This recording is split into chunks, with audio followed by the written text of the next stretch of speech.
So ఇప్పుడు మనం యాక్చువల్గా ఫెయిల్యూర్ కాజెస్కి వద్దాం. Two major failure causes of failure of a barrage on sandy river bed. ఒకటి, these are called hydraulic failures. Hydraulic failure, structural failure, they are different. Hydraulics wise బాగానే ఉండొచ్చు, structure weak గా ఉండటం మూలాన స్ట్రక్చరల్ ఫెయిల్యూర్ రావచ్చు. Hydraulics proper గా జరగకపోతే, design లో హైడ్రాలిక్స్ ప్రాపర్ గా లేకపోతే, that will also lead to structural failure. Structure design బాగానే ఉండొచ్చు, బట్ హైడ్రాలిక్ కాజెస్ వలన స్ట్రక్చర్ ఫెయిల్ అయ్యింది. సో సర్ఫేస్ ఒకటి, there are two main causes.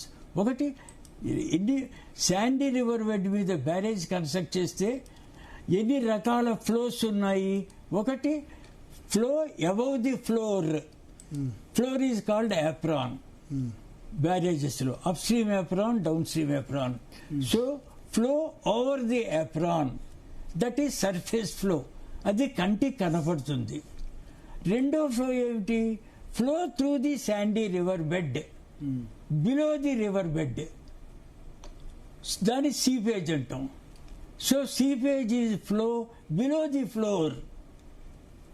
So there are two types of flows in the case of a barrage on sandy river bed. One is surface flow, the other one is seepage flow. Okay.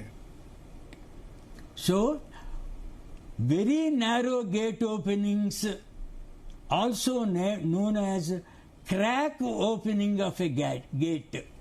ఇప్పుడు ఆ gate ఎత్తుతున్నప్పుడు నార్మల్గా ఏం చేస్తాం, సమ్మర్లో gate close చేసి ఉంచుతాం పూర్తిగా. ఎన్నో రీజన్స్ వలన కొద్దిగానే వాటర్ వస్తుంది, లీన్ ఫ్లో. ఆ లీన్ ఫ్లోని కూడా మనం పట్టుకుందాం, స్టోర్ చేసుకుందాం. ఎందుకంటే దాన్ని ఎర్లీగా నాట్లు వేయించటానికని జూన్ నెలలోనే ఆ వాటర్ని వాడుకోవచ్చు అనే ఉద్దేశంతో. కానీ డౌన్ స్ట్రీమ్ అంతా నేను ఇన్స్పెక్ట్ చేస్తాను, సమ్ ఫెయిల్యూర్స్ ఇక్కడ అక్కడ ఉన్నాయి, కంప్లీట్గా గేట్ క్లోజ్ చేస్తే కానీ నేను డౌన్ స్ట్రీమ్ ఎండగట్టలేను. ఆ రకంగా క్లోజ్ చేసిన గేటు ఉంటుంది, తప్పకుండా ఉంటుంది ప్రతి బ్యారేజ్లోనూ. నార్మల్గా మంత్ ఆఫ్ మేలో గేట్స్ అన్నీ కూడా క్లోజ్ చేసి డౌన్ స్ట్రీమ్ అంతా చూసుకుంటూ ఉంటాం. బ్యారేజ్లో ఉన్న స్మాల్ పాండేజ్ కూడా ఎంటీ చేస్తాం. అంతకు ముందే అప్ స్ట్రీమ్ ఇన్స్పెక్ట్ చేస్తాం, డౌన్ స్ట్రీమ్ ఇన్స్పెక్ట్ చేస్తాం జనరల్గా. కానీ రైనీ సీజన్ బిగిన్ అయినప్పుడు జూన్ నుంచి ఇంక వాటర్ మనం సప్లై చేయాలి కాబట్టి గేట్ క్లోజ్ చేసింది గేట్ని నెమ్మదిగా ఫ్లడ్స్ వస్తూ ఉంటాయి. జూలై ఆగస్టులో ఎత్తుతూ ఉంటాం గేటు. మ్యాక్సిమం వచ్చి ఫ్లడ్ వచ్చేస్తోంది అన్న వార్నింగ్ మనకు వచ్చినప్పుడు ఫుల్గా గేట్స్ ఓపెన్ చేస్తాం. సో ఈ గేటు ఓపెనింగ్ వలన ఏమవుతుంది, చిన్న ఓపెనింగ్, జీరో ఓపెనింగ్. పూర్తిగా క్లోజ్ చేయటం అంటే జీరో ఓపెనింగ్. ఇక్కడ దిస్ జీరో ఓపెనింగ్ సిచ్యుయేషన్. పూర్తిగా గేట్ క్లోజ్ చేస్తాం, నెమ్మదిగా గేట్స్ లిఫ్ట్ చేయటం బిగించేస్తాం. అప్పుడు very narrow openings will take place over the crest. ఎంత నేరో ఓపెనింగ్ అంటే క్రాక్, ఒక కాంక్రీట్ వాల్లో ఎలా ఫైన్ క్రాక్ ఎలా డెవలప్ అవుతుందో అంత క్రాక్ అన్నమాట. క్రాక్ బిట్ ఎంత ఉంటుంది, చాలా చిన్నదిగా కనబడుతుంది.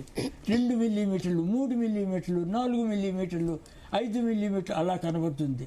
అందువల్లనే such small openings are called crack opening of the gate. అది కూడా జరుగుతుంది. ఒకప్పుడు ఏం చేస్తుందంటే ఆ స్మాల్ ఓపెనింగ్స్ నుంచి వాటర్ డైరెక్ట్గా ఒక జెట్ లాగా వచ్చి రివర్ బెడ్ మీద దూరంగా పడుతుంది. రివర్ బెడ్ మీద ఒక జెట్ లాగా. 2 types of cases can occur during a small opening. One type of opening, one type of flow is orifice flow. Just like ఒక జెట్ లాగా వచ్చి అలాగ దూరంగా పడుతుంది. ప్రమాదం అది. డైరెక్ట్గా రివర్ బెడ్ మీద కూడా పడిపోవచ్చు, అంత హై వెలాసిటీతో స్టార్ట్ అవుతుంది కాబట్టి ఇక్కడ. ఇంకా కొన్ని కేసులో ఏమిటి, స్మాల్ ఓపెనింగ్స్ మీదే అదేమో సర్ఫేస్ ఫ్లో ఉంటుంది. గ్లేసియస్ అంటాం ఈ sloping ఫ్లోర్ని. supercritical flow, high velocity flow is still in Subcritical the flow, supercritical flow. supercritical flow ఉంటుంది over the places and over the normal గా వెలాసిటీ 3 meters per second ఉండాలి. Okay, ఆ point ఎత్తారు కాబట్టి అది తర్వాత చెప్దాం అనుకున్నాను, ఇప్పుడే చెప్తాను. నార్మల్ గా రివర్స్ ఇన్ ప్లెయిన్స్ అంటే గోదావరి మేడిగడ్డ దగ్గర, అన్నారం దగ్గర, సుందెళ్ళ దగ్గర నార్మల్ గా రివర్ ఫ్లో ఎంత ఉంటుంది, రివర్ ఫ్లో వెలాసిటీ ఎంత ఉంటుంది? వెలాసిటీ అంటే speed of the flow 2 meters ఉండొచ్చు. Velocity is the rate which an object changes its position. చిన్నప్పుడు ఫిజిక్స్ లో చదువుకున్నాం కదా. Yes, right. సో ఆ వెలాసిటీ ఎంత ఉంటుందంటే నార్మల్ గా 1.5 meters per second, 2 meters per second, 3 meters per second. కొంచెం వాటర్ డెప్త్ పెరుగుతుంటే, ఇన్ఫ్లో ఉంటే ఆ వెలాసిటీస్ ఆ రేంజ్ లో ఉంటాయి.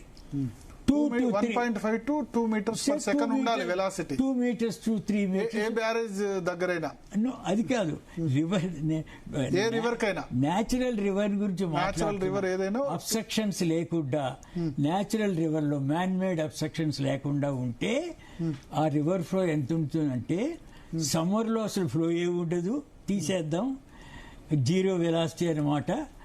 చిన్న ఓపెనింగ్స్ ఏమైనా ఉంటే ఆ ఓపెనింగ్స్ ద్వారా వెళ్తూ ఉంటుంది. అందుకని South Indian rivers are not perennial rivers. There is no flow at all in the river in the month of April and May. They are not perennial rivers. Perennial rivers are Himalayan reverse.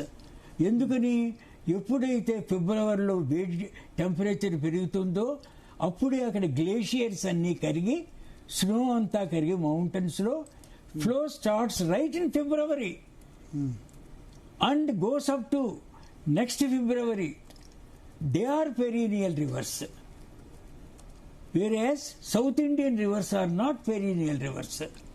So ఇక్కడ gate నెమ్మదిగా ఎత్తినప్పుడు you may have either orifice flow or even very